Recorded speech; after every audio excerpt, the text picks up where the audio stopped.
At her inauguration as EU Commission President in 2019, Ursula von der Leyen made a declaration of war.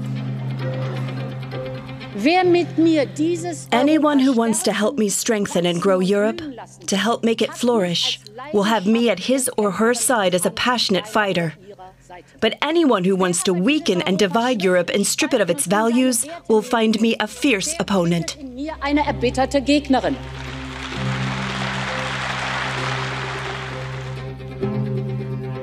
In 2022, Italy, the third strongest economy in the EU, elected its first female prime minister, Giorgia Meloni, leader of the right-wing nationalist party Fratelli d'Italia.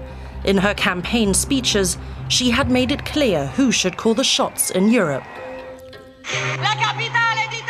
The capital of Italy is Rome, and Rome should be the capital of the European Union. I would like to bring this demand to the European Parliament. A meeting between von der Leyen and Meloni in July of 2023. Is this how two opponents greet each other? Again and again, the two appear together, acting like allies. Has Meloni moved to the center or von der Leyen to the right? Supposedly, these two women represent two opposing political visions about Europe's future. A stronger, more centralized EU, or a decentralized union featuring more powerful nation-states. About 350 million Europeans will elect their representatives to the EU Parliament from June 6th to the 9th. Polls predict that right-wing parties will gain ground, which could significantly change the course of the EU. How much compromise can Europe tolerate? Where is the political red line?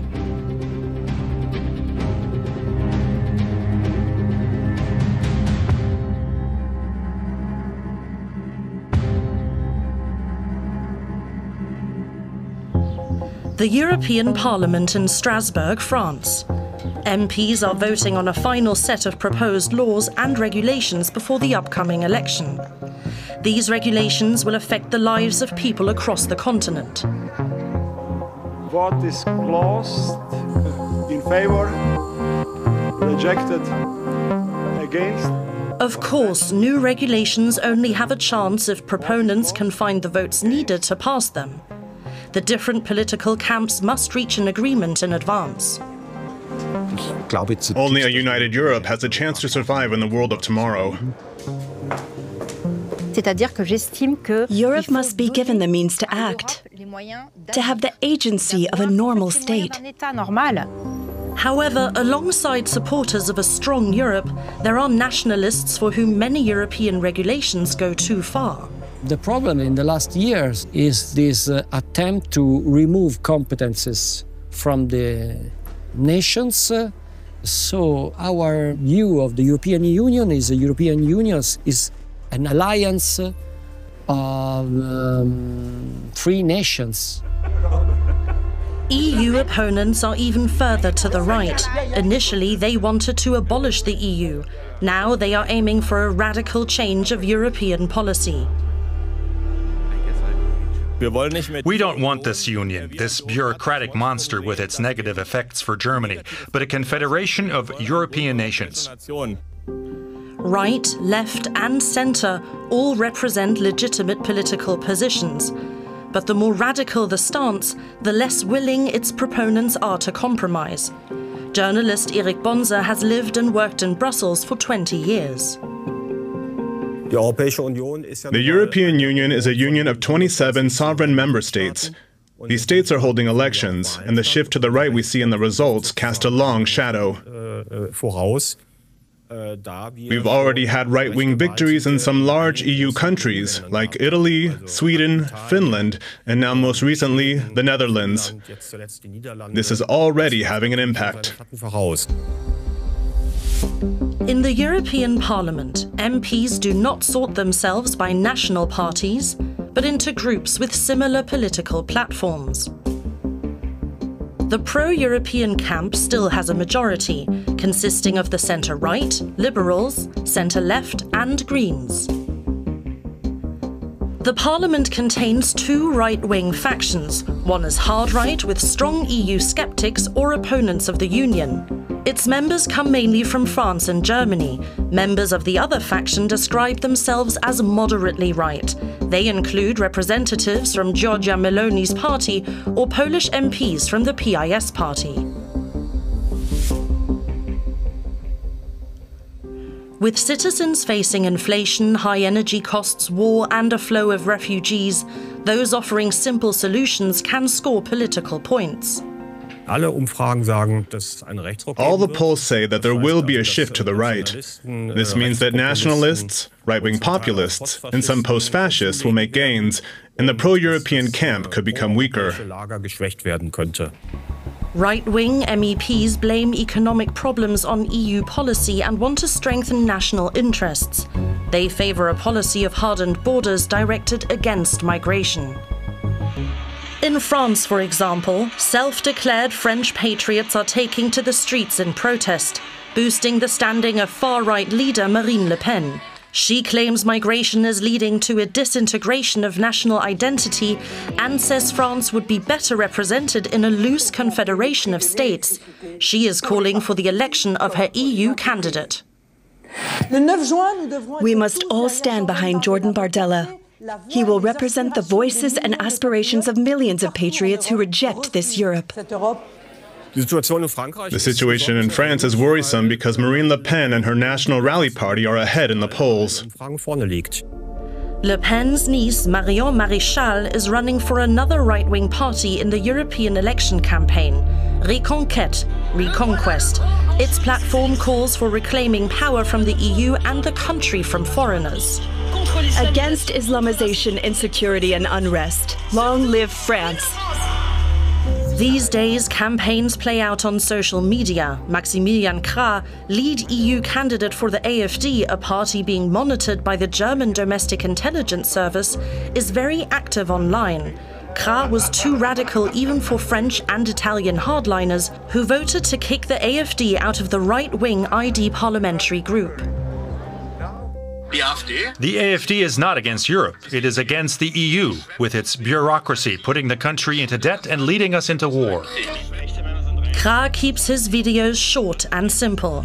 He avoids complexity and targets his viewers' emotions. Without context, his messages cannot be verified and initially appear plausible. In Germany and France, right-wing parties have high poll ratings, but are not yet in government. Not so in Italy. The right-wing Prime Minister is very aware of her public image. I am described as a danger to democracy, to Italian, European, and international stability. Giorgia Meloni has been head of government since October 2022. Her party lays out a new nationalism, billed as traditional Christian conservative and critical of Islam. For her, national interest trumps that of the European community. In her election campaign speeches, she made it clear that Italy would set the tone and not allow the EU to dictate anything. The capital of Italy is Rome, and Rome should be the capital of the European Union. I would like to bring this demand to the European Parliament. To understand why the European election campaign is all about climate policy, migration, and the future of the EU, you have to look back. When Ursula von der Leyen took office in 2019, before the pandemic, the war in Ukraine, and the economic crisis, she addressed the issues of the day. Dear members of Parliament, in July, immediately after my appointment, I placed climate protection at the heart of my political program. It was the people of Europe who called on us to take decisive action against climate change. It was Europeans who raised their voices on the streets and at the ballot box. It is for them that we are here today, and it is for them that we are presenting such an ambitious Green Deal for Europe.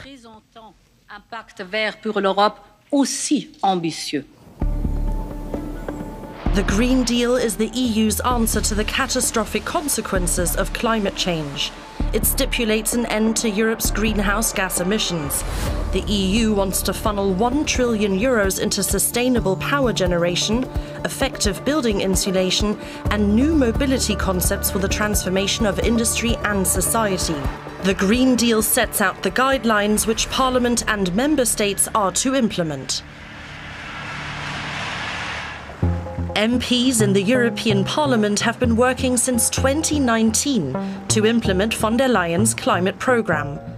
One of them is French MEP Aurore Laluc, a social democrat.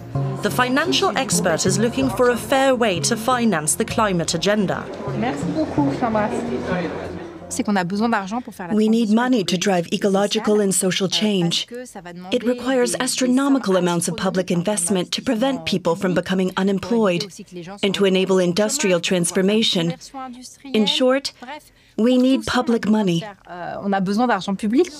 Laluc's idea for how to finance the Green Deal is to tax the rich. She wants to introduce a European tax on wealth. Taxation is about social justice. Basically, the very rich today are taxed much less than the middle class and the poorest, which we think is completely unjust. They avoid paying taxes even though they have the means to pay them 100, 200, or 300 times over. She says there was at first a basic consensus across the political camps on the priority of the climate programme, but that consensus is now falling apart. Today, there is an increase in the number of climate skeptics in Europe. I am really worried about that. EU critics and right-wing populists such as Marion Maréchal from France criticize the European climate programme and reject any regulation. Maximilian Krah even doubts there is an urgent need for a climate programme at all. Climate nonsense. They believe the world will end because it's getting warmer. Italian voices are joining those critical of the plan. Giorgia, Meloni! In June 2022, shortly before taking office as Prime Minister, Giorgia Meloni attacked von der Leyen's climate programme during a speech in Spain.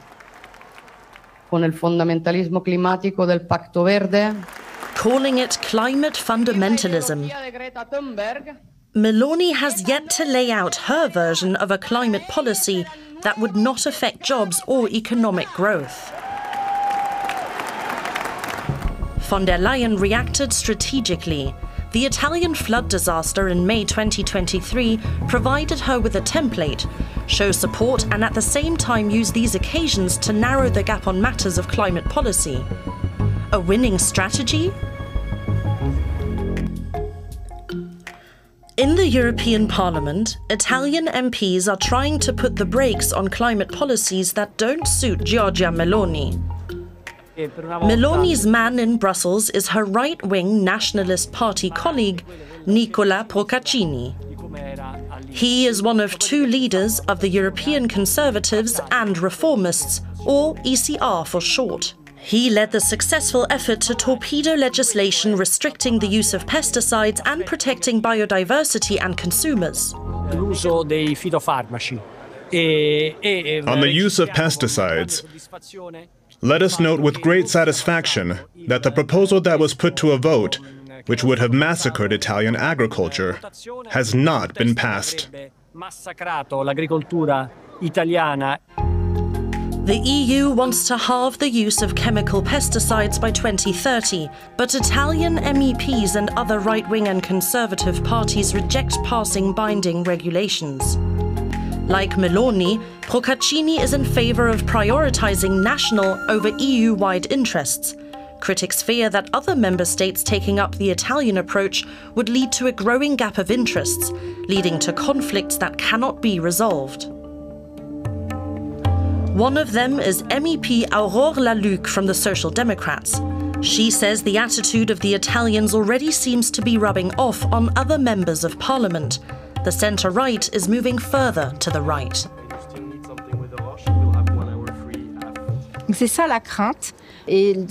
That is the fear, and we are already feeling it. Because we have seen that a far-right government in Italy has already changed the positions of the European right. Since then, the European right has become much more climate skeptical and rejects proposals that would have been adopted in the past.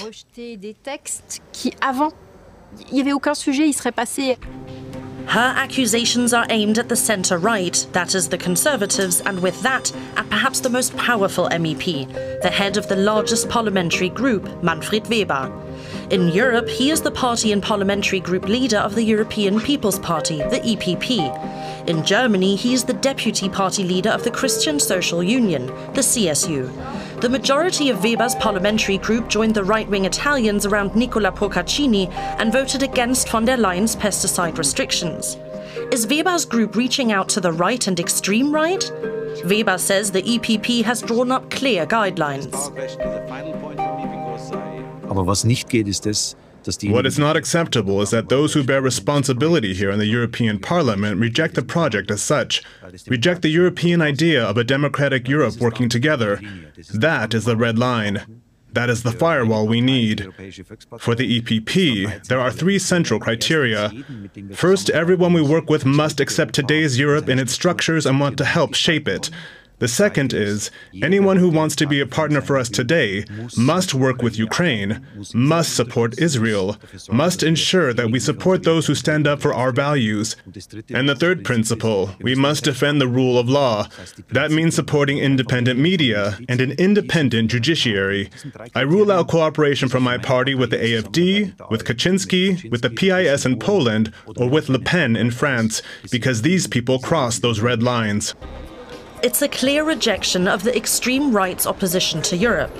However, there is a convergence between the interests of the EPP and those of more moderate right-wing MEPs, such as the Italian nationalists around Nicola Procaccini. Both have downplayed the importance of climate issues in their election campaigns. The centre-right is partly adopting the stance of the right-wing camp. It even supports efforts to reverse enacted climate policy decisions. Von der Leyen's Green Deal is under fire. The president needs to adapt her agenda. With the parliament's shift to the right, migration has replaced climate change as the issue at the top of the priority list. How is European policy changing in this area under the growing influence of the right? In 2020, von der Leyen rejected right-wing politicians and their isolationist policies. We are convinced that each human being has a solemn dignity that can never be touched, independent where this individual does come from. And obviously, the extreme right has a different view, but hate has never given any good advice. So we will always insist on the fact this makes you angry. This makes him angry because we got him on the point where he sees that we are on a different soul, what that is concerned. And that is democracy. You have to bear with that. MEPs applauded her speech back in 2020. But the EU's stance on a common asylum and migration policy will be a major point of contention in the coming years. Italy's Meloni was unequivocal on the subject during her 2022 election campaign. No to mass migration, no to Islamist violence, yes to secure borders. Responding to pressure from her supporters, Meloni tried to reach a bilateral agreement with Tunisia. Most of the migrants and refugees who make their way to Italy leave from there. But negotiations showed Italy alone does not have enough money to offer, and the talks were abandoned. All the while, more and more people crossed the Mediterranean into Europe. Between 2022 and 2023, irregular entries into the continent increased by 50%. Public perception of the issue became a challenge for governments across Europe. Ursula von der Leyen travelled to Tunisia in July of 2023 to sign an agreement on behalf of the EU, a deal much like the one Meloni was unable to achieve for Italy alone. She invited Meloni to join her, allowing the Italian Prime Minister to follow up on her first meeting with the Tunisian president. We will work with Tunisia on an anti-smuggling operational partnership. We will also increase our coordination on search and rescue operations.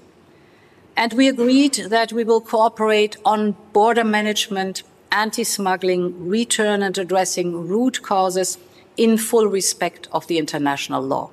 Thank you very much, Ursula, for your tireless work on that. It was a solution very much in Italy's interest. The EU promised Tunisia financial aid of up to 900 million euros. The new EU Pact on Asylum and Migration focused on cooperation with countries of refuge or transit.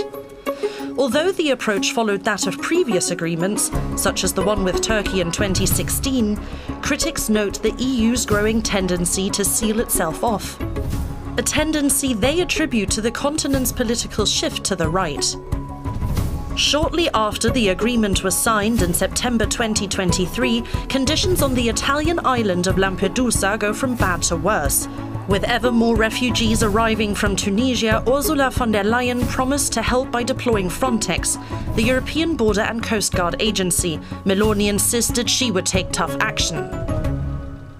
I will not allow Italy to become Europe's refugee camp. The agreement caused much discussion in Brussels, partly because Parliament was not involved. Tunisia had recently attracted attention for human rights violations and even rejected some EU financial aid. It remains to be seen whether the agreement will hold. Critics fear the deal, forged with a whatever-it-takes mentality, will undermine EU values. When Ursula von der Leyen took office, she promised everyday people, the citizens of Europe, would be given more ways to take part in efforts to shape the future of Europe. To this end, EU officials organised a convention in 2022 in which 800 randomly selected Europeans came together to develop their ideas for the future of Europe. At the same time, it sent out large-scale citizen surveys. The result of these efforts were clear. People wanted more rights for the European Parliament and less nationalism.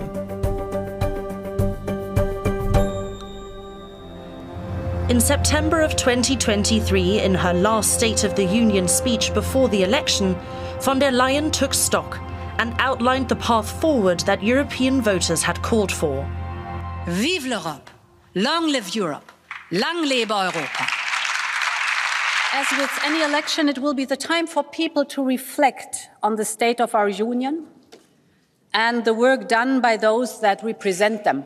But it will also be a time to decide on what kind of future and what kind of Europe they want. Von der Leyen, a member of the conservative CDU, is comparatively progressive in her policies and supports developing the EU further. And I will always support this House and all of those who want to reform the European Union to make it work better for citizens.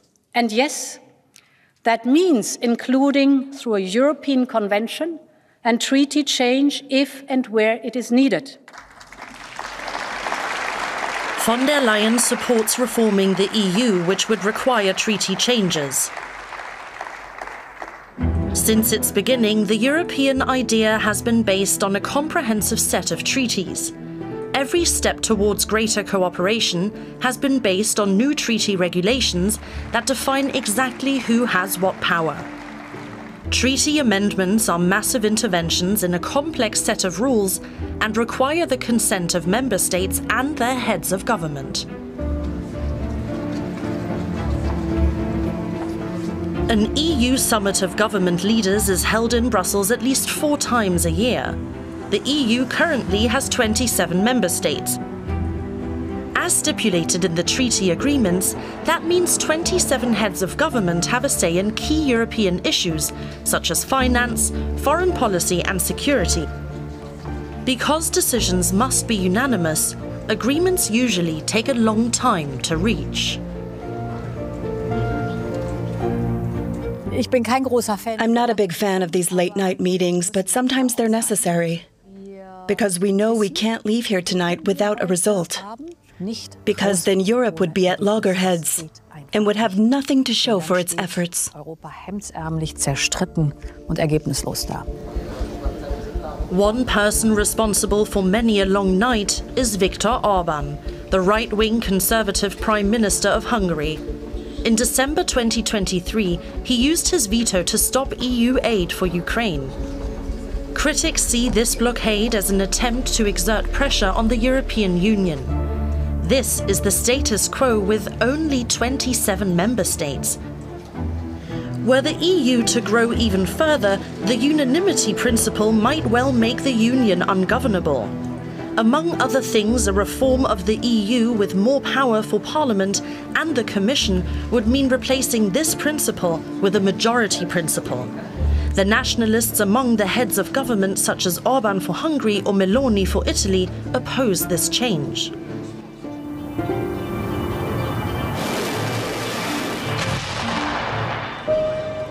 The turbulent crises in recent years have already softened the rules. Because ad hoc solutions were needed to react quickly, relevant treaties were interpreted creatively.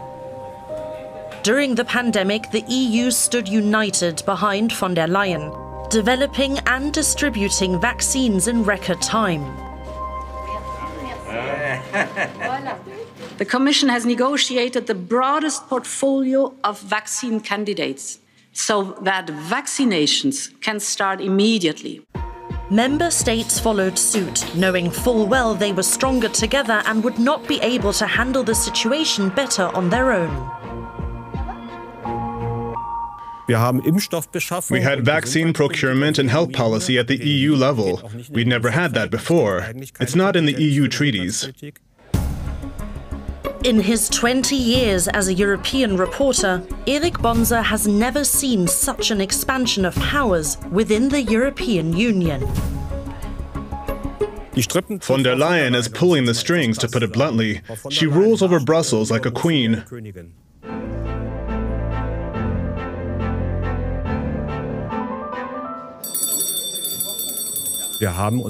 Under von der Leyen, we've gotten a bigger Europe. We have something like a double budget. In addition to the regular EU budget, we have the budget of the COVID Recovery Fund. It means more power for the EU Commission, which controls disbursements. And then there's defense, armaments, and so on. With the start of war in Ukraine, von der Leyen found herself at the center of foreign and defense policy for Europe, which is also not part of her authority under EU treaties. Until recently, the EU Commission was primarily an administrative body, responsible for regulatory issues relating to the internal market and the budget.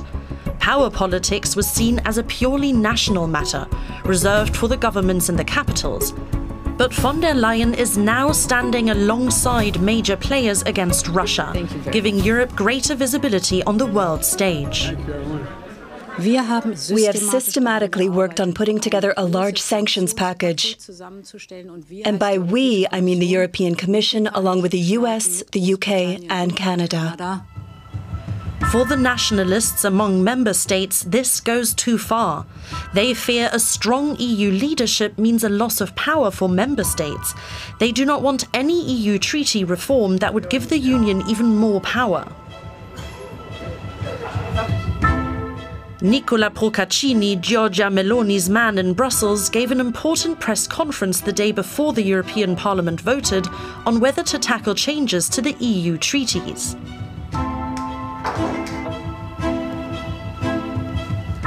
Procaccini and his right-wing allies want to prevent this at all costs.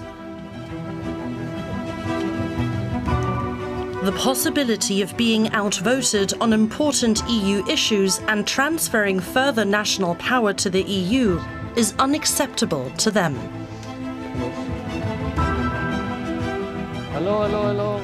Procaccini is in the same parliamentary group as his Polish colleague Cariusz Wolski. He believes that were the EU to gain even more power, it would become a European superstate and that Poland would disappear. It can be resumed in one sentence. We are against hijacking Europe by this anti-democratic, anti-federal project to turn EU, as we know, into a superstate.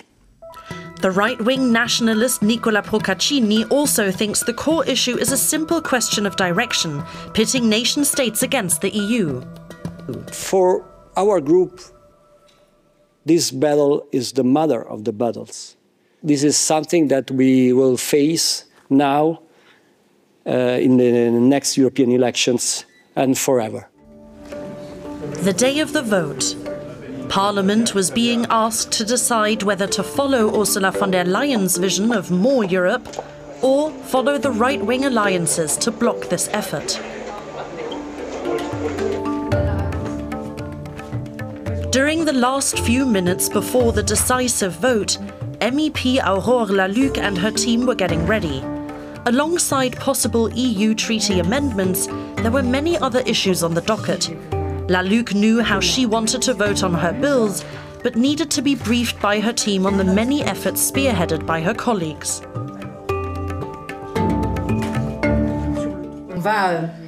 We will work together because I have been following economic issues, such as taxation. So I'll say to my political group, here is what I advise you to vote for on economic and fiscal issues, and vice versa. But the big question of the day was whether to allow the EU treaties to be changed, thereby opening the door to more centralized European power. Laluc's answer was clear: yes to new treaties and a more powerful EU. In my opinion, the construction of Europe must always move forward. We must never give up on it. All 705 MEPs in the House headed to the same destination, the plenary chamber. Manfred Weber, leader of the Conservatives, had voiced his support for a more powerful EU parliament. Nicola Procaccini, his moderate right-wing faction, and the extreme right in parliament had come out against the initiative.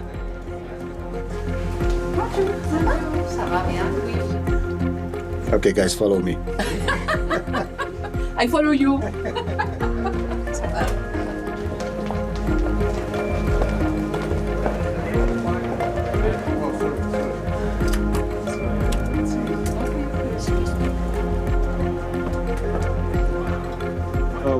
The Chamber's video control centre is in the media room, located high above the MEPs. All meetings are recorded with several cameras. The day was going to be a voting marathon. Who's against? Who abstains? Rejected. 93. Who's in favour? Who's against? Who abstains? Adopted. 369. Who's in favour? Who's against? Who abstains? Adopted. 454 by roll. Let's check 369. Vote is open. 369. Doing this for 3 hours, it's really, really hard. You have to be very careful, very focused, because you have a list and you must be very careful to don't make a mistake. The all-important vote on the EU treaties. The majority of Parliament is still pro-European. The result? Vote is closed. Adopted. The Parliament voted in favour of allowing changes to the treaties. It was a defeat for Nicola Procaccini, but one that could be reversed down the road. The vote had decided nothing in terms of content and had only authorised that treaty negotiations could begin in principle. Further votes will take place after the European elections, and Procaccini hopes these will tip the balance of power in his favour. According to forecasts, his parliamentary group could grow from 68 to almost 90 seats. And so we think that this power, we can use it to achieve the goals of our agenda. And I know very well that the Italian delegation could be one of the biggest in this parliament, or maybe the biggest. But I think we have this opportunity to show that another European Union is possible. He is aiming for an alliance whose foreign policies would protect EU borders and whose domestic policies would protect EU markets. He hopes states can otherwise pursue their own interests. Nicola Procaccini's parliamentary group describes itself as moderately right.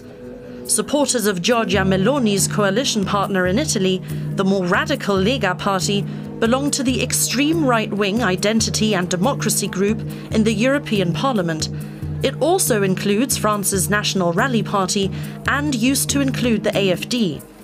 Because the representatives of the Italian delegation differ in their radicalism, it is difficult to draw a strict boundary line for cooperation.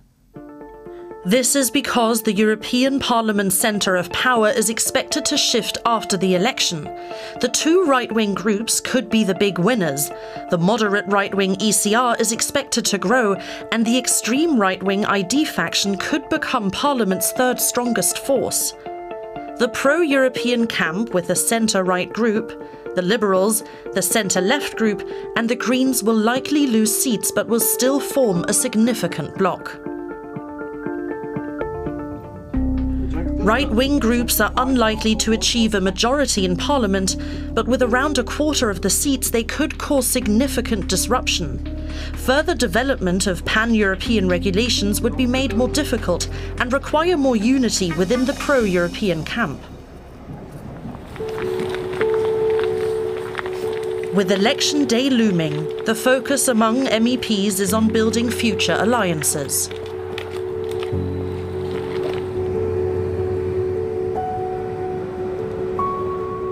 These days, Manfred Weber starts work at dawn. Things are getting serious. Millions are being asked, what will your future, the EU's future, look like? The main concern, just how many right-wing extremists, those I fight against, who reject Europe and the concept of cooperation, are there? Weber is a veteran. He has been an MEP for 20 years. For a decade, he's led the largest political group, the Conservative EPP. Ahead of the election, MEPs from his and other parliamentary groups queued up outside his door to coordinate their policy positions with his. People want to know, where do I stand? Where are we going? That's where you have a responsibility. Weber discussed how the EPP will continue to position itself with fellow group member Roberta Metsola. He asked our camera crew to leave.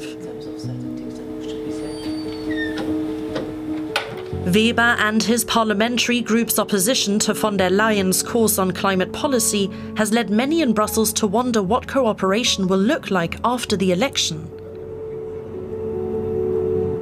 I love to debate. I also love to argue. I love political discussions. But I always want to do it in a way that doesn't tear down bridges, that allows us to still find a way to work together. According to European correspondent Erik Bonser, Weber is seeking a compromise with von der Leyen, but there is a history behind the complicated relationship between these two political power players. It is certainly a game with assigned roles. Weber is smart enough not to make a complete mess of things with von der Leyen. It is well known that there's no love lost between the two of them. Weber has long wanted to become Commission President. For a long time, he did not accept being passed over for the job, that von der Leyen received the post. He rightly points out that she never stood for election. She didn't take part in the 2019 European elections. In 2019, Manfred Weber ran for the post of President of the Commission. This was his promotional video at the time. His group had received the most votes in the European election. As the lead candidate of the strongest political group, he should have been elected Commission President. But the European heads of government rejected Weber at the last minute and presented their own surprise candidate to the Parliament. It was a scandal. Many MEPs refused to support von der Leyen's candidacy. In 2019, it was relatively close, and von der Leyen was indeed dependent on some dubious votes. However, this was mainly because the German Social Democrats did not vote for her, nor did most of the Greens.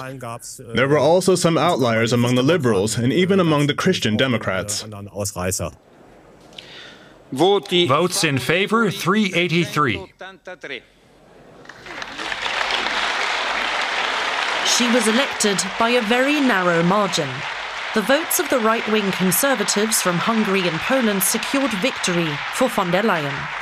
Now in 2024, 5 years later, it's unclear how she will keep a majority.